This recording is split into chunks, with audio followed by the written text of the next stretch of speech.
Alright, so this question's obviously got a fair amount to it, so I'm just going to take you through it step by step. The first number we're looking at there, that's actually a cube. The second one is a square root. That's just an exponent where we just need to know the rule when it's to the power of naught. Then we have what's called a cube root, and then the last one is a square. So I'm going to handle these one at a time, and then after that we'll deal with the BODMAS, because obviously we've got mathematical operations, a minus, a times, a plus, and a divide, and we have to do that in the correct order. So step number one, I'm just going to handle these one at a time. So the 4 to the power of 3, that just means 4 times 4 times 4. So 4 times 4 is 16, times 4 is 64, and that's something you should actually just almost memorize off by heart. So we've got to keep the operation there. Square root of 49, hopefully you should know that the square root of 49 is 7, because 7 times 7 is 49, so we're kind of going in reverse there. Then 6 to the power of naught. Now this is something you have to learn, that anything to the power of naught is actually just going to be 1.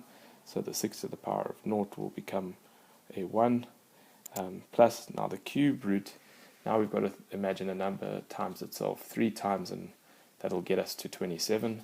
And once again, you just actually have to learn these ones, and 3 times 3 is 9, 9 times 3 is 27. So the cube root of 27 is going to be 3, and then we've got to divide that 3 by 3 squared, and 3 squared, that's quite easy, that's just 3 times 3, which is going to be equal to 9. So from here we've got to do our BODMAS.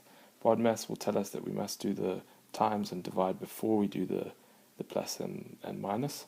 So 7 times 1 is very straightforward, that's just going to be 7, and then so let me just write that down there. So that's 7, and we've now got a minus 64, plus, and 3 divided by 9, that's going to be 1 over 3. So we can just think of that as 1 over 3, because we're going to have to give this answer in terms of a mixed number. And then from here it's pretty straightforward. 64 minus 7 is going to be 57, and that's 57 plus a third, which is just going to be 57 and a third, and we're done.